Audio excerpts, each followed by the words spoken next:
Isa na namang umaga na puno ng pag-asa mula sa salita ng Diyos. Halina at makibahagi sa ating umagang pagbubulay, pagpapalakas at pagpapatatag sa ating pananampalataya sa Panginoong Hesus. Mula sa Section 6 ng Southern Tagalog District Council of the Assemblies of God, tayong lahat ay magkaisa sa pagpapalagong espiritual.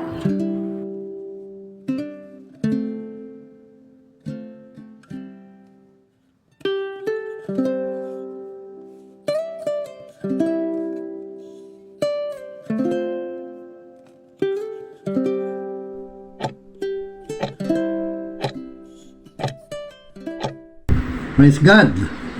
Muli, sa Diyos ang papuri. Salamat sa kabutihan ng Diyos at tayo may buhay, may lakas, meron pa tayong wisyo, para naintindihan pa natin ang kanyang mga mensahe. Tayo po ay manalangin, mga kapatid. Dakilang Amang nasa langit, nagpapasalamat po kami sa pagkakataong ito na patuloy mong ibinibigay sa amin. Tunay na ang buhay namin ay ikaw ang pinagmulan, ikaw ang author o Jesus ng aming pananampalataya, at dahil sa aming pananampalataya, kami ay naniniwala, Panginoon Diyos, sa iyong mga pangako na ito ay iyong gagawin. Kaya naman, kailangan namin magpatuloy, kailangan namin magsalita, kailangan namin makinig sa iyo upang sa aming buhay, pananampalataya ay magkaroon kami ng katatagan upang ma-overcome namin ang mga challenges, trials o anong mga negative na madarating sa aming buhay. Sa pangalan ni Jesus, ito ang ating prayer. Amen and amen. Welcome po mga taga-subaybay, mga kapatid, sa ating pong tinatalakay, yung put oneself in the right place. Yung pong dapat tayong lumugar. Ilagay po natin ating sarili sa dapat nating kalagyan. Dahil nga po, kapag hindi tayo lumagay sa dapat nating kalagyan, maaaring sa simula ay okay lang, pero habang tumatagal, para pong anay na kinakain ang ating buhay espiritual, at hindi natin namamalayan, tayo pala ay nakadapa o napapalayo na sa Panginoon. Now, tingnan po muli natin ang ating verse. 1 Corinthians chapter 14 verse 33, sabi, sapagkat ang Diyos ay hindi nalulugod sa kaguluhan dahil siya ang Diyos ng kaayusan at kapayapaan. Gaya ng dapat mangyari sa lahat ng iglesia ng mga hinirang ng Diyos. Kayo po ba ay kasama sa mga hinirang ng Diyos? Kung kayo ay kasama, ay hallelujah. At kung hindi naman, ito ang panahon para ikaw ay makasama sa mga hinirang ng Diyos. Kumusta po kayo? Sa part 2 po na ating pinag-uusapan ay ang nakasentro po ang ating mensahe sa kaysaysayan ni Pedro, na kung saan ay sinabi niya, Lord, hindi ko kayo iwan kahit patayin ako nino man. Hindi ko kayo iwan at hindi ko kayo ipagkakaila. Pero base po sa ating natuklasan at pinag-aralan na si Pedro ay nabigo, at ang kanyang kabiguan ay patuloy po nating mapapakinggan sa oras na ito. Sa Lucas chapter 22 verse 56, sa ating pagpapatuloy ay sabi ganito, nang makita siya ng utosang babae, siya ay pinagmasdang mabuti. Kumbaga ho ay hindi basta tinignan, sinayod na mabuti, at kinilala ng gusto si Pedro. Sa ganito kaya eksena, ano kaya ang pakiramdam ni Pedro? Yung talaga ikay sinasayod na ganun, tinitingnan ka mula ulo hanggang paa. Ano kaya ang pakiramdam ni Pedro doon? Siya kaya ay iingos or kwan? At nung siya ay nang makilala ng babae, sana ng babae ay pagkatapos ay sinabi ng babae, kasama rin ni Jesus ang taong ito. At ito na ang isang malungkot na eksena. Ang sabi ni Pedro sa verse 57, ngunit ikinailayo ni Pedro, aba hindi ko nga yan kilala. Yon. Nangyari na ang paalala ng Panginoon, pero dahil siya ay masyadong kumpiyansa, nanatili sa lugar na dapat wala siya doon, nanatili sa lugar na dapat ay hindi niya kasama ang mga taong naroon, ang nangyari, nakalimutan na ni Pedro ang babala ng Panginoon sa kanya. Siya po ay nawala na sa hulog. Sabi niya ba, hindi ko kilala yan.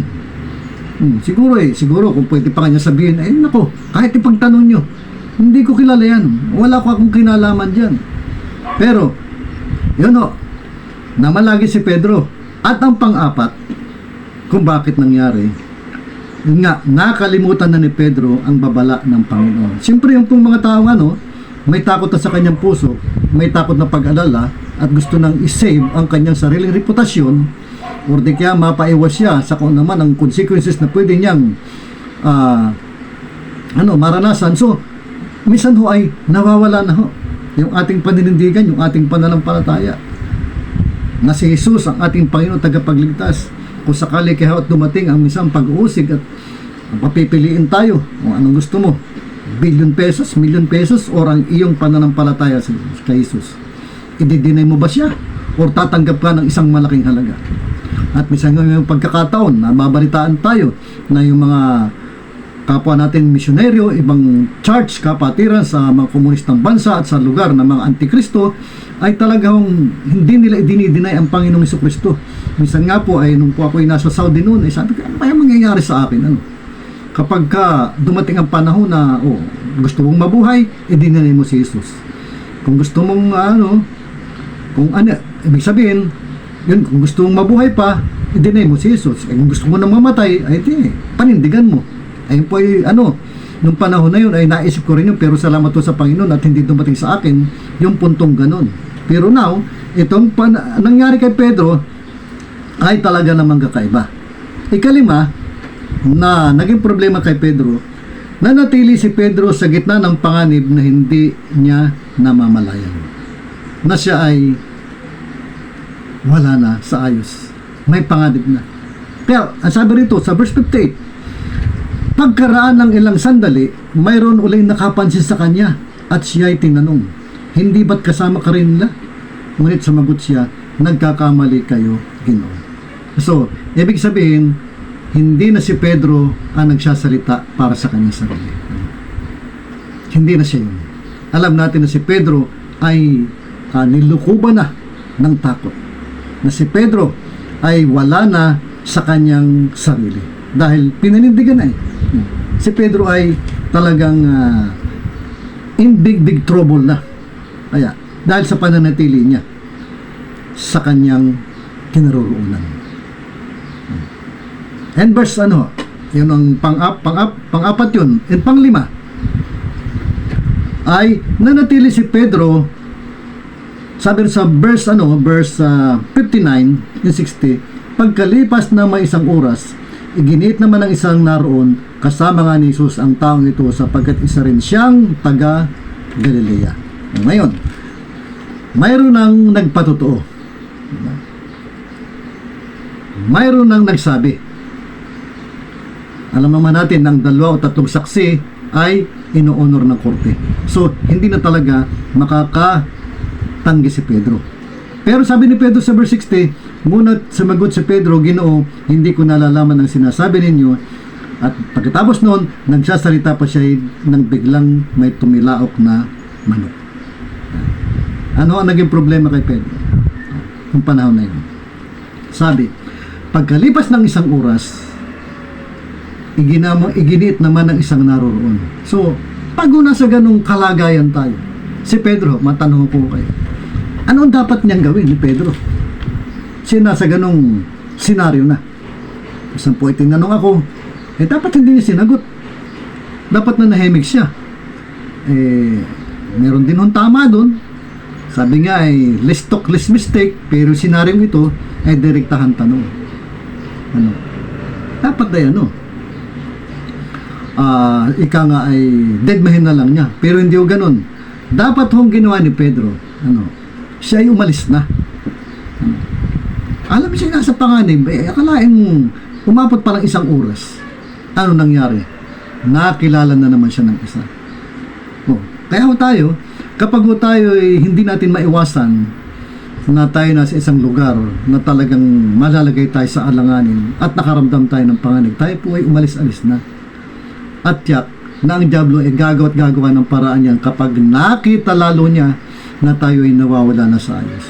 Na tayo ay hindi na tayo abide by the power of God. Hindi na tayo abide dahil nga tayo ay beholden na ng ating sariling takot, ng ating mga sariling pag-alala. Dapat tayo umalis na siya, pero nanatili pa siya doon. So, ganun po sa atin na pong buhay, kundi atin may iwasan, be sensitive. Kaya kung kahit kami mga kalalakihan, kapag sa isang umpukan at mayroon ng mga inuman at ang mga kwentuhan ay talagang bida na lahat, ay may umalis-alis na ho. At kung hindi ho natin kayang tumanggi ng isang tagay, ay wag na ho tayong makiumpo.